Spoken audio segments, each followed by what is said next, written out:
Hey guys, welcome back to the shop. Today I'm going to start tearing down and cleaning up this old Jefferson power hacksaw that I picked up. It's covered with dirt and rust and grease and grime. So we're going to do a restoration, rebuild, whatever you want to call it. Basically get this thing looking and running like it's brand new again. So let me bring the camera in a little closer so you guys can see it better before we start tearing it down. So besides being absolutely just covered with dirt, I think the thing is in pretty good condition. Everything moves freely. The vise here moves freely. The motor actually works. Both of the gears are in good shape. There's no teeth ground off or missing. The frame slides nicely on the bar here. The only trouble that I've found so far is that this end of the frame makes contact with the table of the vise here, whereas this side, when it slides, has plenty of clearance. So I'm not sure if it's as simple as this bar being bent a little in that direction, but it should be easy to check that once we get the frame off of there. So enough of the talking, let's start tearing it apart.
that's everything all taken apart. The only damage that I saw while taking it apart was it looks like the brass gibs here started sliding with this bar instead of staying stationary relative to the frame, which is why you see the scoring in there. I think these should sit right there and there and not move with respect to the frame. They should just stay there. They must have slid out of the way somehow because there's also scoring on this bar here from the set screws and also on the top. So we'll take care of that. Either put some dimples in here so that these stay where they're supposed to, and I'm pretty sure there should have been some sort of gib along the top side as well so that these set screws are not pushing down directly onto here, so that there's some sort of brass gib that they're pushing on instead of directly onto this bar. Other than that, everything seems like it's in pretty good shape. Just needs a good cleaning up. I don't think I'm going to use the same switch that was on there before. I think I'm going to rig up something at the end of the table that'll automatically get flipped off as soon as the saw finishes its cut. So next thing up, I'm going to get everything soaked and scrubbed down in some degreaser, water and purple power solution. Got all the nuts and bolts, so we'll soak those for a while too. And then I'll bring you back once it's all cleaned up. Now you can actually see what color this thing was. This seems to have the least faded paint on it. And I do like the green color. I'm going to get that color matched and get some new paint for it. But because of how much rust is all over everything, and I'm going to soak all the parts in Evaporust to get rid of that, which will eat off any paint that's left on there. So the first thing I'm going to do is use some paint stripper to get all the original paint off. I know some people will be upset that it loses its original patina that's on there, but because of how much rust is on there and I want to get rid of that, I'm going to go ahead and strip the paint off and repaint it anyways. The only damage I've noticed is the same thing I pointed out earlier, which is the scoring on this guy and the fact that the brass gibs had slid, and so they got scoring marks in them as well from the set screws. So I'm not too worried about it. The bar is straight.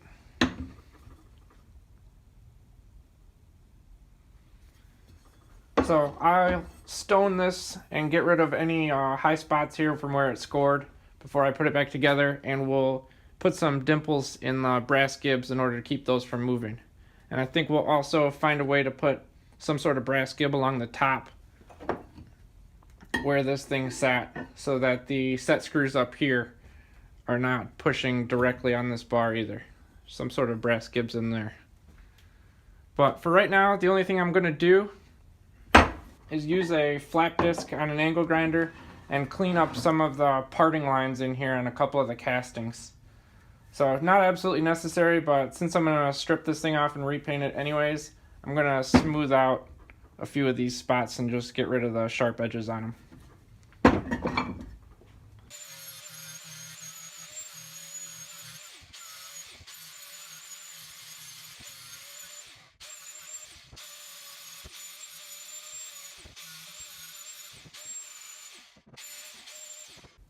I'm going to do all of the paint stripping and de-rusting off camera. It'll probably be a little while before the second part of this video comes out where we put the thing back together. I need it to warm up here in northern Illinois before I can start repainting this. But I'm sure I'll be working on something else in the meantime. I hope you liked the video. Thanks for watching.